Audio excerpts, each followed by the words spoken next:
સિદ્ધાંત રહસ્ય ગ્રંથ જે છે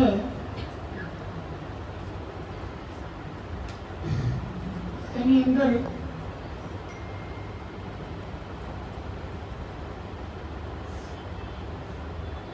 પુષ્ટિમાર્ગીય જે દીક્ષા છે જેને આપણે બ્રહ્મસંબંધ કહીએ છીએ એનો માટેનો ગ્રંથ છે કે જે મૂળ પુષ્ટિમાર્ગમાં જેનો અંગીકાર થયો એને ભગવત સંબંધ સ્થાપિત કેવી રીતના થાય એના માટેનો એમાં ઉપાય બતાવ્યો. એટલે મૂળત નિવેદન સંદર્ભનો ની વાત એમાં કહેવામાં આવી.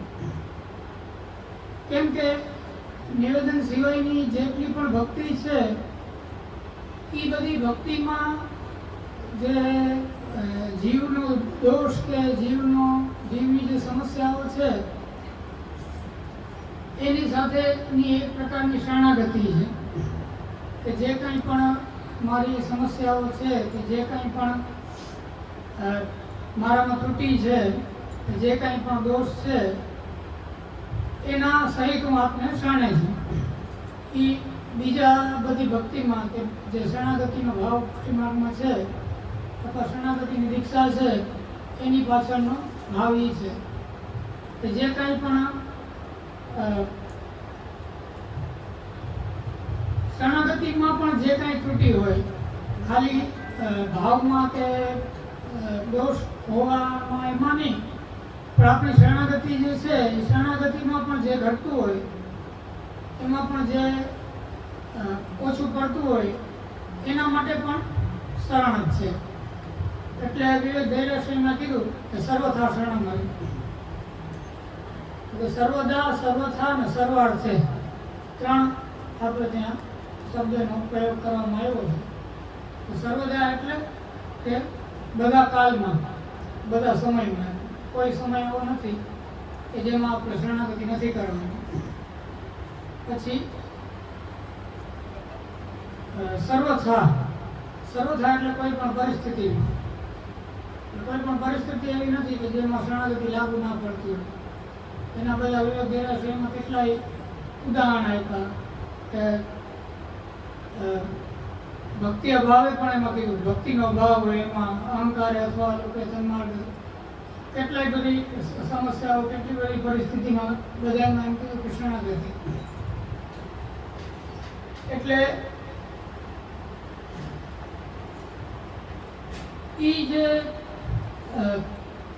શરણાગતિનો ભાવ છે એમાં આપણે આપણા દોષોની ચિંતા ઠાકોર ઉપર છોડી દે છે.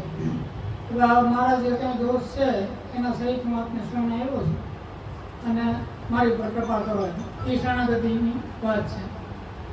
પરંતુ નિવેદન છે એની દ્રષ્ટિ કંઈક જુદી છે.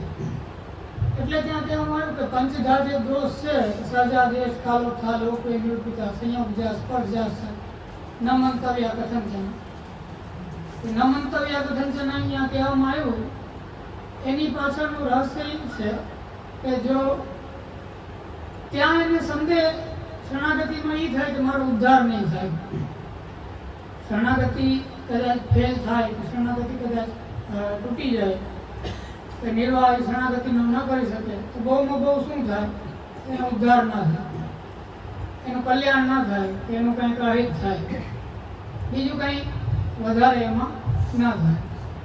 પરંતુ જે નિવેદન છે એ નિવેદનમાં એને એમ વિચાર આવે કે મારી જે દેશ કાલ પરિસ્થિતિ છે કે મારો જે દેહ છે અથવા દેહ સંબંધી જે કંઈ પણ છે, આપણે જે બ્રહ્મ મંત્રમાં જે કંઈ પણ બોલીએ છીએ એના માટે એને એવી હીન ભાવના કે ન્યૂનતાનો બોધ થાય કે એ કંઈ વસ્તુ ભગવાનને લાયક જ નથી. બધી જે વસ્તુ મારા સંબંધી છે કે મારા જે કંઈ દેહ પ્રાણાદિ છે એ ભગવાનનો સંબંધ થવાને યોગ્ય જ નથી, એવી પ્રકારનો ભાવ એની અંદર ઉત્પન્ન થઈ જાય તો પછી કોઈ પણ વસ્તુનો કાંઈ મતલબ રહે નહીં.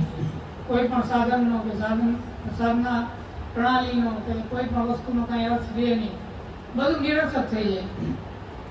જેટલી પણ સાધના આપણી છે કે જેટલી પણ આપણી પ્રણાલી છે તથા કે સેવાની, એ બધાનો આધાર ક્યાં છે? આપણા નિવેદનનો કે આપણા સેવાનો કે આપણા ભજનનો આધાર ક્યાં છે? સૌથી પહેલાં તો આપણને એ ભરોસો કે એ વિચાર હોવો જોઈએ ને કે આપણું ઠાકોર અંગીકાર કરે. આપણે જે કરીએ છીએ કે આપણે જે પ્રયાસ કરીએ છીએ એ ઠાકોર અંગીકાર કરે છે, એ સૌથી પહેલી જરૂરિયાત છે.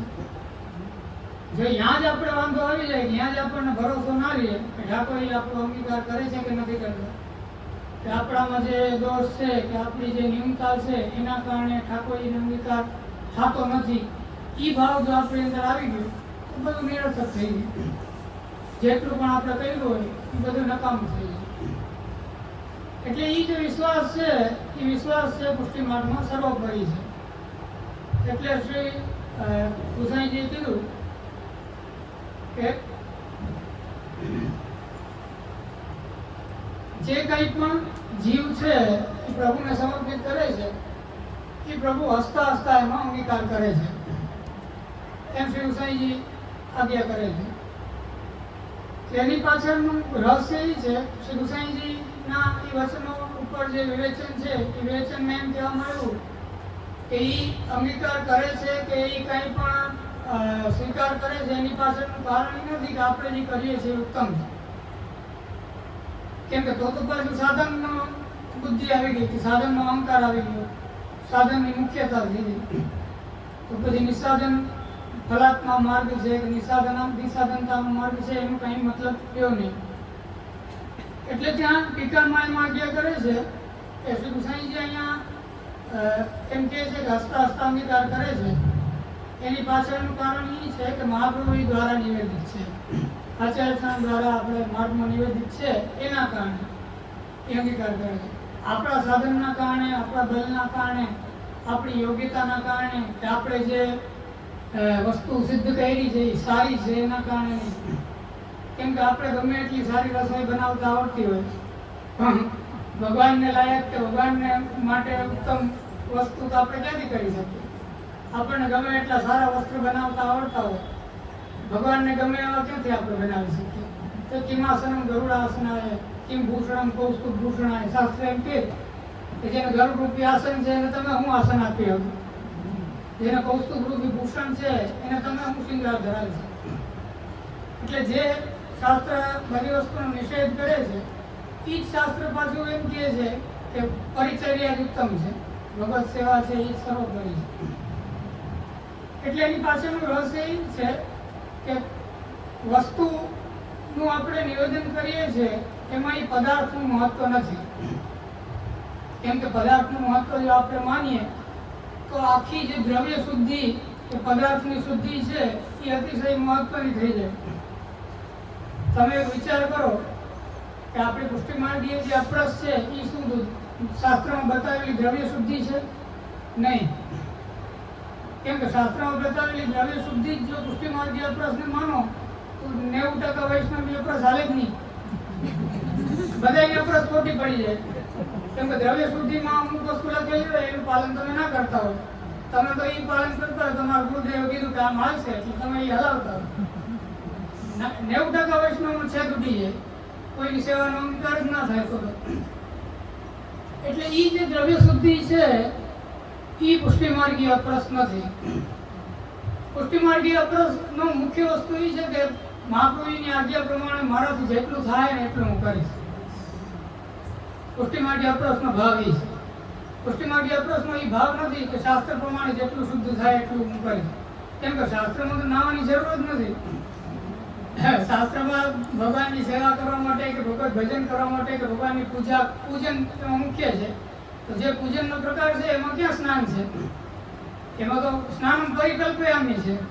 છાંટા મારી દીધા, માર્જન કરી દીધું કે આપો ઇષ્ટા અમે ઉભોસ્તાન એમ કરીને માર્જન કરી દે. અમે પંચામૃત કરાવે ત્યારે માર્જન કરીએ ને, એ માર્જન છે એ પૂજનનો અંગ છે. એ એક પ્રકારનું સ્નાન જ છે, શાસ્ત્ર પ્રમાણેનું સ્નાન છે. તો એ માર્જન કરી લીધું, શાસ્ત્રમાં સ્નાન થઈ ગયું. હવે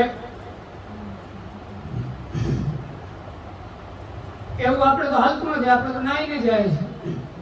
એટલે એ બે વસ્તુ એક નથી. કહેવાનો મતલબ એ છે આપણે અહીંયા જે કંઈ આજ્ઞાપૂર્વક કરવાનો આપણો પ્રયાસ છે અને શાસ્ત્રની આજ્ઞાનો પ્રયાસ છે કે શાસ્ત્રમાં જે આજ્ઞા કરવામાં આવી છે એને ફોલો કરવા માટેનો પ્રયાસ છે.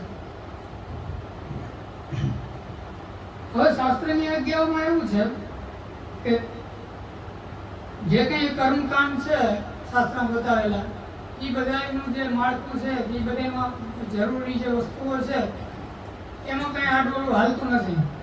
એમાં તમારે એને ફોલો કરવું પડે છે. જ્યારે પુષ્ટિમાર્ગમાં એવું નથી. પુષ્ટિમાર્ગમાં તો જેમ સુરદાસજીના કીર્તનમાં કહે છે કે જો જે તું ખાય એ ભોગ ધર દે, જે તું પહેરે એ વસ્ત્ર ધરાવી દે ઠાકોરીને. એવી રીતના યથાલાભ સંતોષપૂર્વક પણ પુષ્ટિમાર્ગમાં સેવા થઈ શકે. પુષ્ટિમાર્ગમાં એવું નથી કે વૈભવથી જ સેવા કરવી.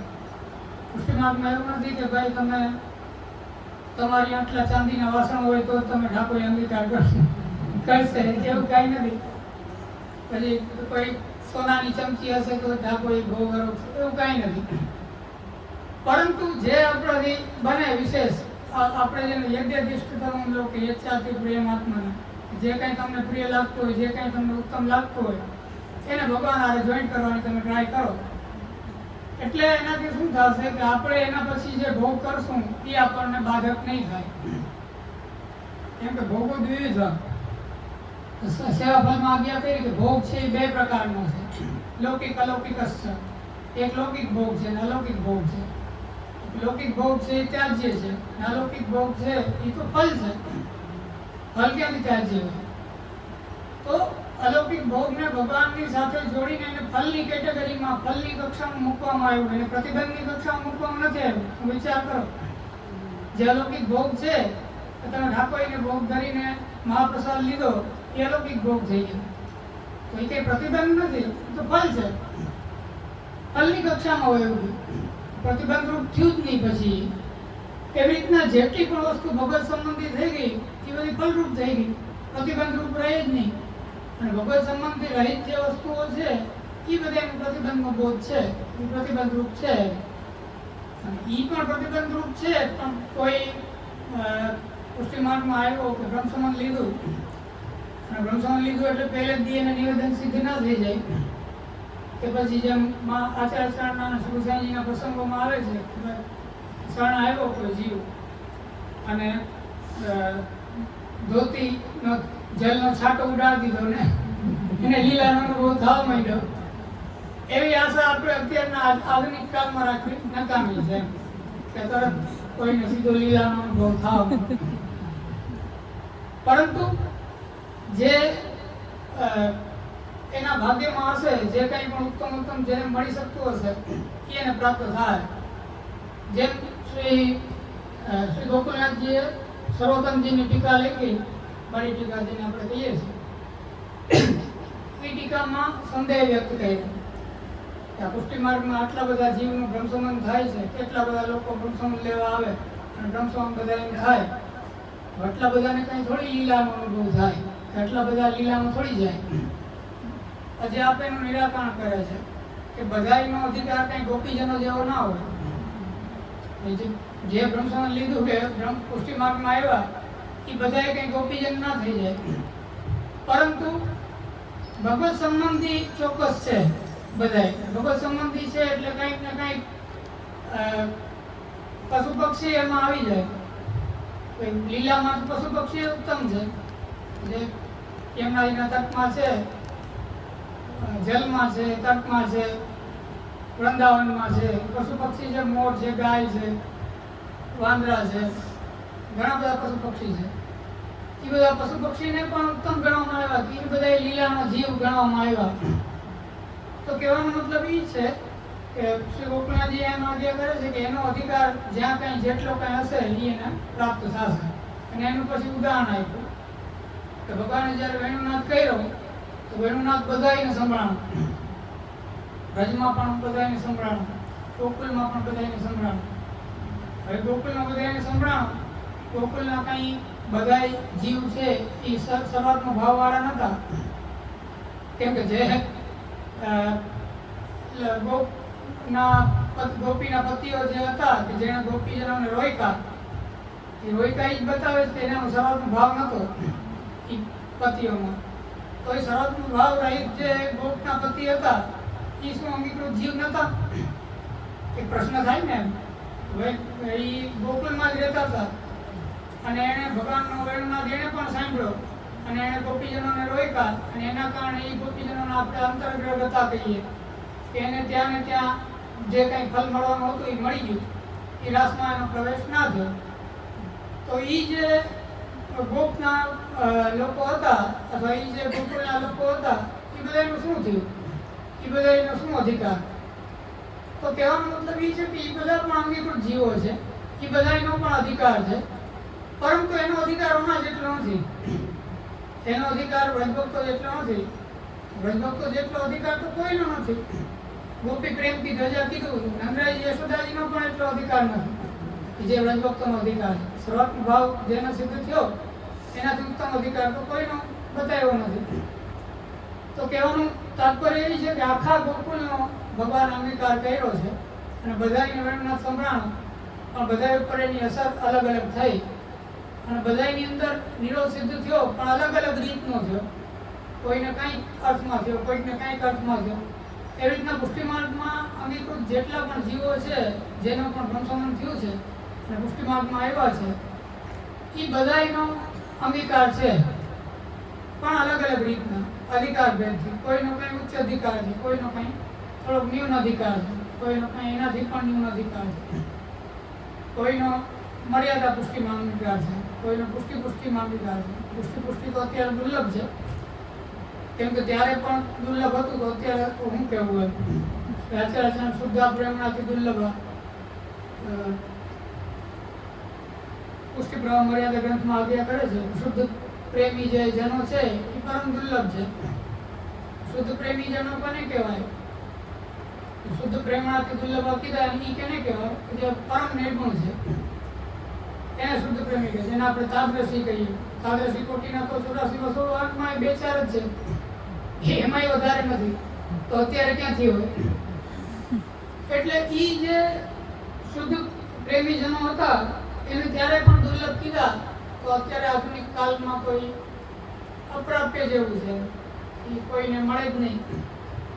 એવી અવસ્થામાં અત્યારના કાળમાં જે અંગીકાર છે એ કેવો છે? તો એના માટે લાલુ ભટ્ટજી પ્રમેય રત્ન સંગ્રહમાં આજ્ઞા કરે છે કે આધુનિકાનામ ત્રિવિધ પુષ્ટિ ભક્તાનામ સાધન સાપેક્ષત્વ. કે આ બધા જે આધુનિક ત્રિવિધ પુષ્ટિ ભક્તો છે એ બધા મર્યાદા મિશ્રિત છે. એ કોઈ પુષ્ટિ નથી અને પુષ્ટિ નથી, મર્યાદા મિશ્રિત છે. એટલે એનો અંગીકાર છે એ સાધનથી છે. એને સેવા કરવી જ પડે, એને સ્મરણ કરવું પડે, એને ભજન કરવું પડે. એમ વિચાર કરે કે મારી ઉપર છાંટો ઉડે ને મને લીલાનો અનુભવ થઈ જાય, ઈ ના આવે. લાલુ ભટ્ટજી આજ્ઞા કરે છે કે એને કંઈક ને કંઈક મહેનત કરવી પડે. એ કાંઈ કર્યા વગર એ ગોપીજનો જો વિચાર કરે કે ભાઈ નિશ્ચિત થયાનો દિવસ સમય જે કીધું કે રાતના થાકીને હોઈ જવા વાળા ગોપીજનો આખો દિવસ કાંઈ ના કરે, પોતાના ઘરનું કામ કરે ને રાતના થાકીને હોઈ જાય, એને ભગવાન મળી જાય. એવા જે ગોપીજનો હતા એને કોઈ સાધન વગર ભગવાન મળી ગયા. એ સાધન વગર મળી જાય એનો મતલબ એ નથી કે આધુનિક લોકોને પણ મળી જાય. આધુનિક જે ત્રિવિધ પુષ્ટિ ભક્તો છે એ બધા મર્યાદા મિશ્રિત છે, એટલે એને સાધન કરવું પડે. સાધન કરવું પડે એટલે આપણે કંઈ શાસ્ત્રમાં બતાવેલું કે શાસ્ત્રમાં કહેલું જે અઘરું સાધન છે બધું કર્મકાંડ છે કે આપણા જ્ઞાતિના પ્રમાણે જે કંઈ પ્રાપ્ત થતા ધર્મો છે એ બધું ના કરો તો હાલે, કેમ કે એ બધું મુખ્ય ધર્મ નથી. મુખ્ય ધર્મ છે એ ભગવત સેવા છે, મુખ્ય ધર્મ છે એ ભગવત ભજન છે. એટલે એ મુખ્ય ધર્મને આપણે પકડી રાખીએ તો ઓલું ના કરીએ તો હાલે, અને મુખ્ય ધર્મને આપણે પકડી ના રાખીએ તો પછી ઓલું ના કર્યાનો દોષ આપણને લાગે. એટલે બાલબોધના છેલ્લા શ્લોકમાં આચાર્ય કહે છે કે ભાર દ્વય ગુણ્ય મન્ય થાય, એ ડબલ ભાર થાય, કેમ કે જે કરવાનું છે એ કરતો નથી અને જે શાસ્ત્ર પ્રમાણે એને આજ્ઞા થઈ છે એ નથી કરતો, એટલે બેયનો ભાર એની ઉપર લાગે. એટલે જે મુખ્ય ધર્મ છે એને આત્મધર્મ માની અને યત્કિંચિત જે ભલે ઘણું બધું કરે એ જરૂરી નથી. કોકને એમ થાય કે ભાઈ મારાથી આટલું બધું થતું નથી, તો કોઈ 35 સર્વોત્તમજી કરી લ્યો કે કોઈ 108 માળા કરી, એની વાત નથી આ. પણ જે કંઈ પણ બને પોતાનાથી સહજતાથી આપણી રુચિ જળવાઈ રહે, આપણો આનંદ જળવાઈ રહે, એવી રીતના જે કંઈ પણ બને આપણે કહે હાથ પવિત્ર કરે. હાથ પવિત્ર કરો કરે એમ કહેવાનું પાછળનું કારણ શું? એની પાછળનું કારણ એ છે કે ભગવાન માટે એમાં કાંઈ નથી એમ. એની પાછળની દિનતા છે આપણે કે તમે જે સેવા કરો છો એનાથી કંઈ ભગવાનને એમાં કંઈ મળી જવાનું નથી. ભગવાનને એમાં કંઈ પ્રાપ્ત થવાનું નથી કે આપણે સેવા કરી ને ભગવાનને કંઈક મળી ગયું, એના માટે સેવા નથી. કેમ કે એના માટે તો ભગવત લીલામાં લીલા છે, એના માટે સેવા નથી. લીલામાં બધું હાલે જ છે કે જેમાં ભગવાનનો આનંદ છે, એ લીલામાં ભગવાનનો આનંદ ચાલુ જ છે. અહીંયા જ ભૂતલ ઉપરની જે સેવા છે એ ભગવાનના આનંદ કરતા પણ જીવ માટે છે, આપણા માટે છે.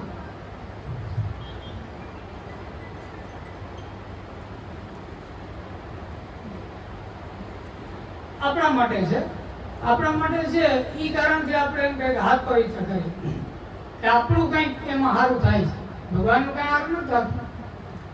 ભગવાનને કંઈ આપણને દર્શન થઈને ભગવાનને શું ફાયદો? માની લો આજે આપણને દર્શન ઠાકોરે આપી દીધા, એનાથી ભગવાનને શું ફાયદો? નુકસાન જ છે. ફાયદો કઈ નથી, નકરું નુકસાન જ છે. કેમ કે દર્શન દીધા વેચતા પેલા મનમાં કેટલા એ વિચાર આવે કે આની પાસે માગું હું. પેલો વિચાર તો માણસ કેમ કે એનો વૃત્તિ જેવી છે, વૃત્તિ બેકાર છે. વૃત્તિ બેકાર છે એટલે ભગવાનના દર્શન થતા રહે. પેલો વિચાર એને એ આવશે ભગવાન પાસે હું મને મળે, એટલે તો નથી થતા, એટલે જ નથી થતા.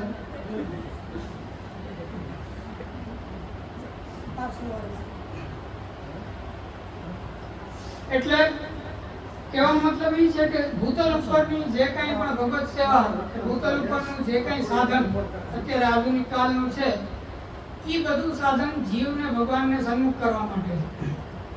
ભગવાનને કંઈ મળી જાય કે ભગવાનને કંઈ પ્રાપ્ત થાય આપણાથી એના માટે નથી. એટલે આપણને એમ વિચાર આવે કે ભાઈ આમ ભગવાનને પરિશ્રમ જ છે. આપણને ઘણી વાર એવો વિચાર આવી શકે કે આમાં ભગવાનને શું ફાયદો? આપણે બધું ત્રુટી ભરેલું, આપણું બધું દોષ ભરેલું છે. આપણે જે કંઈ કરીએ છીએ એમાં ખાડા વધારે છે અને હાજુ ઓછું છે. દોષથી ભરેલું છે બધું, બધામાં કંઈ ને કંઈ સમસ્યા છે, બધી વસ્તુમાં. ના તો આપણી અપરસ કંઈ હાજી છે કે ના તો આપણા કંઈ સાધન કંઈ હાજર છે, બધા તૂટલા છે. હવે બધી જે તૂટેલું સાધન છે એ તૂટેલ ભાંગેલ સાધનની હારે આપણે જ્યારે ભગવાનની સન્મુખ આપણે થાય ત્યારે સૌથી પહેલો વિચાર આપણને એ આવે કે આમાં ભગવાનનો પરિશ્રમ સિવાય કંઈ છે નહીં. ભગવાન આમાં પરિશ્રમ જ પડવાનો છે, આમાં કંઈ ભગવાનને આનંદ થવાનો નથી. તેમ છતાં પણ આપણને આપણા આચાર્ય આજ્ઞા કરે છે કે તોય સન્મુખ થા, તોય એ બધું કરતો રહે. અને એની પાછળનું કારણ શું છે કે પરિશ્રમ લેવા આટલું તો ભૂતલ ઉપર પધાર્યા ભગવાન, આપણો અંગીકાર કરવા માટે, આપણો ઉદ્ધાર કરવા માટે. નકર લીલામાં કંઈ પરિશ્રમ નથી. લીલામાં ભગવાન જ્યાં બિરાજે છે ત્યાં એક ધારો આનંદ જ છે, ત્યાં કોઈ પણ પ્રકારનો પરિશ્રમ નથી. તોય ભગવાન અવતાર ગ્રહણ કેમ કર્યો, તોય આચાર્ય કેમ પધાર્યા, કોઈ સુસાઈનું પ્રાગટ્ય કેમ થયું? એ બધા સ્વરૂપોનું પ્રાગટ્ય એટલે જ થયું ને કે આપણો ઉદ્ધાર થાય, એના માટે જ થયું. એટલે જીવને સન્મુખ કરવા માટે, જીવને ભગવાન હારે મેળવવા માટે, એના માટે મહાપુરુષોના મહદ અવતારો જે છે પ્રાગટ્ય એના માટે જ થાય છે. અને એ જે માર્ગ બતાવે છે એ એની કૃપાથી, એના બલના લીધે સિદ્ધ થાય છે. આપણા સાધનના લીધે કે આપણા ઉપાયોના લીધે કે આપણી ઉત્તમતાના લીધે કે આપણી સુઘડતાના લીધે કે આપણી ચતુરાઈના લીધે કે આપણી વિદ્વત્તાના લીધે, એના લીધે નહીં. આપણે એમ કંઈક સારું બનાવીએ ને આપણે તરત એમ વિચાર કેટલું સરસ બનાવ્યું મેં. આપણે એમ વિચાર ના આવે કે લીલા માનાથી કેટલું ઉત્તમ બનતું હશે. આપણે એક સામગ્રી બનાવીને આપણે તરત એમ વિચાર આવે તો કેટલી સરસ બની. ત્યાં તો એની કાંઈ વેલ્યુ નથી. લીલામાં એનાથી ક્યાંય અનેક કોટી વધારે ઉત્તમ બનતું હશે. એટલે એ વિચાર કરીને આપણે એ સાધન બુદ્ધિ છોડી અને શ્રી હરિરાય ચરણ જે વાગ્ય કરે છે, રસિક સદા ફલરૂપ ધ્યાન, એટલે એવું છે ગુજરાત ભગવાન આપણને જે મળ્યા છે, કે જે કાંઈ પણ આપણે મળ્યું છે એ પરમ ફલરૂપ છે. એ કૃપા માની અને આપણે ફલરૂપ માની અને એનો અનુભવ કરવો, એ જ આપણો પરમ ભાગ્ય છે. વલ્લભ ભાગ્ય છે.